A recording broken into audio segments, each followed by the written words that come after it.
dear children. Welcome back to the social science class. In the last class, we discussed about the different social strata of European society and guild system. Today, we can learn more about the knowledge and art in medieval Europe and the contribution of medieval China and the Arab world. Okay? All are ready? ഇന്ന് നാം ചർച്ച ചെയ്യപ്പെടാൻ പോകുന്നത് മധ്യകാല യൂറോപ്പിൽ വിജ്ഞാനം, കല എന്നീ മേഖലകളുണ്ടായ പുരോഗതി, അതുപോലെ മധ്യകാലത്ത് ചൈനക്കാർ, അറബികൾ എന്നിവർ ലോകത്തിന് നൽകിയ സംഭാവനകൾ എന്തെല്ലാമെന്ന് നോക്കാം. Okay,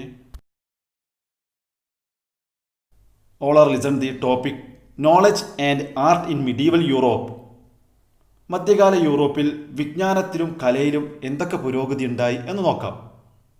In medieval Europe, knowledge and art attained remarkable progress. മധ്യകാല യൂറോപ്പിൽ വിജ്ഞാനം, കല എന്നീ മേഖലകളിൽ ശ്രദ്ധേയമായ പുരോഗതി ഉണ്ടായി. Churches and monasteries were the major centers of education. Christian പള്ളികളും സന്യാസി മഠങ്ങളുമായിരുന്നു വിദ്യാഭ്യാസത്തിൻ്റെ പ്രധാന കേന്ദ്രങ്ങൾ. There were libraries attached to the monasteries. സന്യാസി മഠങ്ങളോടനുബന്ധിച്ച് ലൈബ്രറികൾ ഉണ്ടായിരുന്നു. Before the invention of printing technology, manuscripts of many books were prepared and preserved in the monasteries. അച്ചടി സമ്പ്രദായം ഇല്ലാതിരുന്ന അക്കാലത്ത് പല പുസ്തകങ്ങളുടെയും കയ്യെഴുത്ത് പ്രതികൾ ഉണ്ടാക്കി സന്യാസി മഠങ്ങളിൽ സൂക്ഷിച്ചിരുന്നു. Okay, next, several universities function as a centre of knowledge in medieval Europe. Read the table below and identify them. ഇനി മധ്യകാല യൂറോപ്പിൽ ഉയർന്നു വന്ന പ്രധാന യൂണിവേഴ്സിറ്റികൾ ഏതെല്ലാമെന്ന് നോക്കാം. First, Italy. ഇറ്റലി രൂപം കൊണ്ട പ്രധാന യൂണിവേഴ്സിറ്റികളായിരുന്നു Pavia and Padua. Second, Spain, Parma and Cordova. Third, France, Paris and Toulouse. And last, England, Oxford and Cambridge. ഇവയെല്ലാമായിരുന്നു മധ്യകാല യൂറോപ്പിൽ ഉയർന്നു വന്ന പ്രധാന സർവകലാശാലകൾ. ഓക്കെ,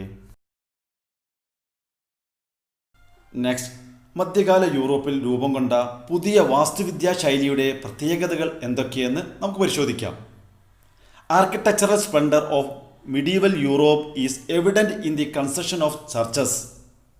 മധ്യകാലഘട്ടത്തിൽ നിർമ്മിച്ച ക്രിസ്ത്യൻ പള്ളികൾ അക്കാലത്തെ വാസ്തുവിദ്യാരംഗത്തെ നേട്ടങ്ങൾക്ക് ഉദാഹരണങ്ങളാണ്.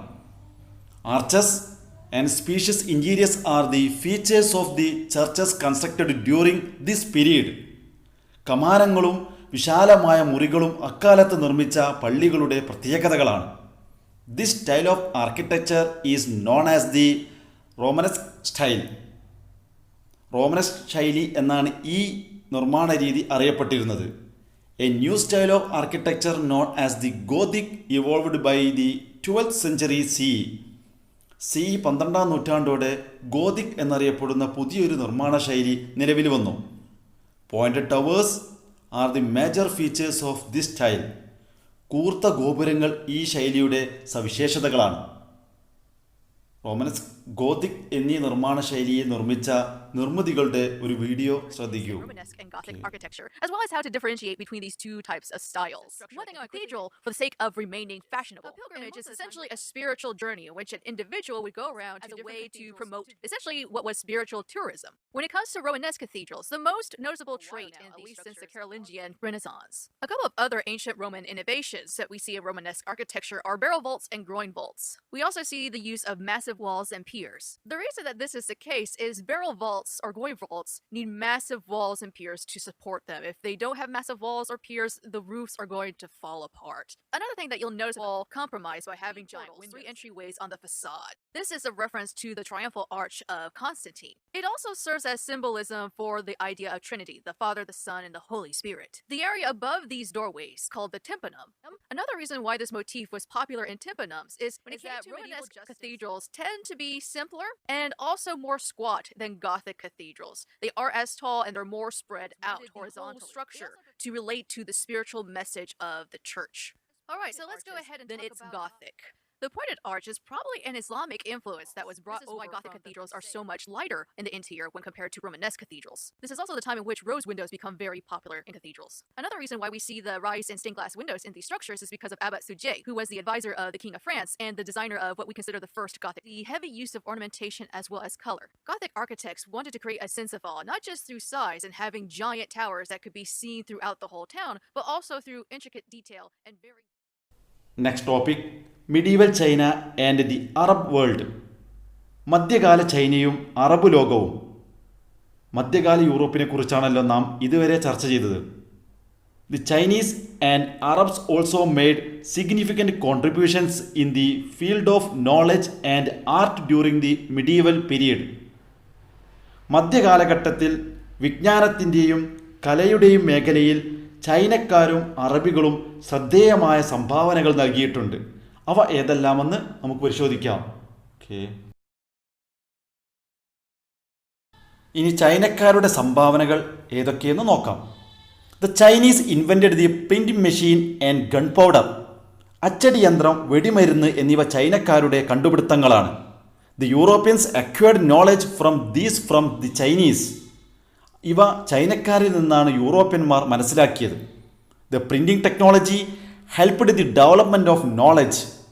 അച്ചടി വിദ്യ വിജ്ഞാനത്തിൻ്റെ വളർച്ചയെ സഹായിച്ചു.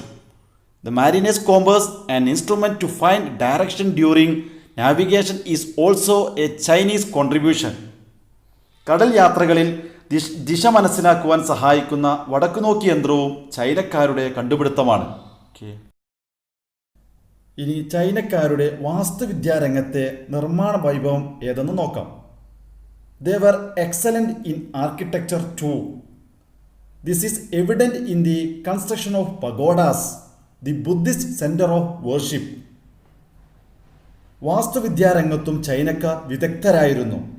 പഗോഡകൾ എന്നറിയപ്പെടുന്ന ബുദ്ധ ദേവാലയങ്ങൾ അവരുടെ നിർമ്മാണ വൈഭവത്തിന് തെളിവാണ്. ഇനി ബുദ്ധ ദേവാലയമായ പഗോഡകളുടെ ഒരു വീഡിയോ ശ്രദ്ധിക്കൂ.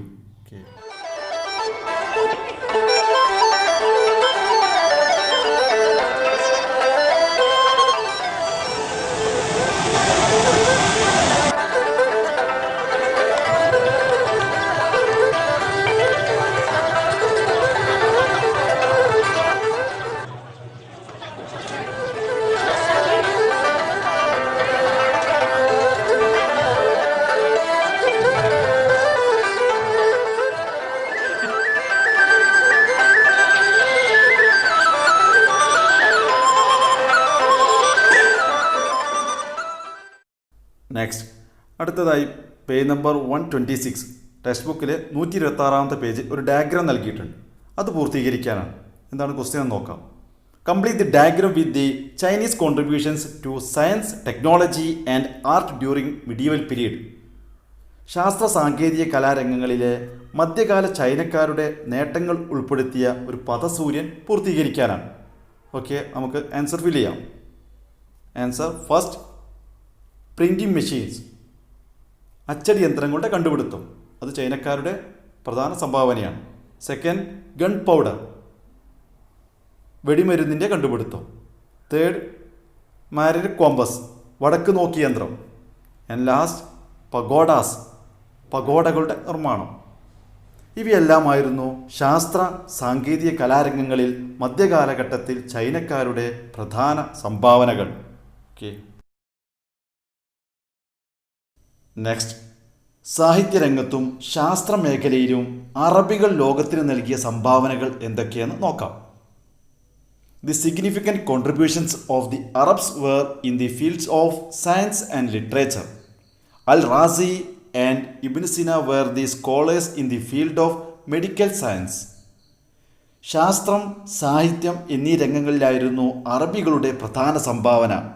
അൽ-റാസി, ഇബ്ൻ സീന എന്നിവർ വൈദ്യശാസ്ത്ര രംഗത്തെ പ്രതിഭകളായിരുന്നു. Kitabul Hawi written by al Razi is a work of medical science. Al Qanun is the work of Ibn Sina. Al Razi രചിച്ച വൈദ്യശാസ്ത്ര ഗ്രന്ഥമാണ് കിതാബുൽ ഹവായ്. ഇബ്ൻ സീന രചിച്ച പുസ്തകമാണ് അൽ-ഖാനൂൻ. ഓക്കെ, ഇനി സാഹിത്യരംഗത്ത് അറബികൾ നൽകിയ സംഭാവനകൾ ഏതെല്ലാമെന്ന് നോക്കാം. Rubaiyat of Umar Khayyam and Shahnama written by Firdausi are the remarkable literary works of the period. Umar Khayyam രചിച്ച റുബൈയാത്ത്, ഫിർദൗസിയുടെ ഷാഹ്നാമ എന്നിവ അക്കാലത്തെ പ്രധാന സാഹിത്യ സൃഷ്ടികളാണ്. The famous 1001 Nights or Arabian Nights is another literary contribution of Arabs. പ്രശസ്തമായ 1001 രാവുകൾ അറബികളുടെ മറ്റൊരു സാഹിത്യ സംഭാവനയാണ്. ഓക്കെ, ഇനി ടെക്സ്റ്റ് ബുക്കിൽ ഒരു ഡയഗ്രാം നൽകിയിട്ടുണ്ട്. അതെന്താണ് പൂർത്തീകരിക്കേണ്ടത് നോക്കാം. Complete the diagram that depicts the contribution of the Arabs in the field of science and literature. ശാസ്ത്ര സാഹിത്യ രംഗങ്ങളിലെ അറബികളുടെ സംഭാവനകൾ ഉൾക്കൊള്ളിച്ചുകൊണ്ടുള്ള ചുവടെ നൽകിയിട്ടുള്ള ഡയഗ്രാം പൂർത്തീകരിക്കുക. Answer first, Firdausi Shahnama, 1001 Night Shahnama, Omar Khayyam Rubaiyat, Ibn Sina and Qanun, al Razi Kitabul Hawi. Okay.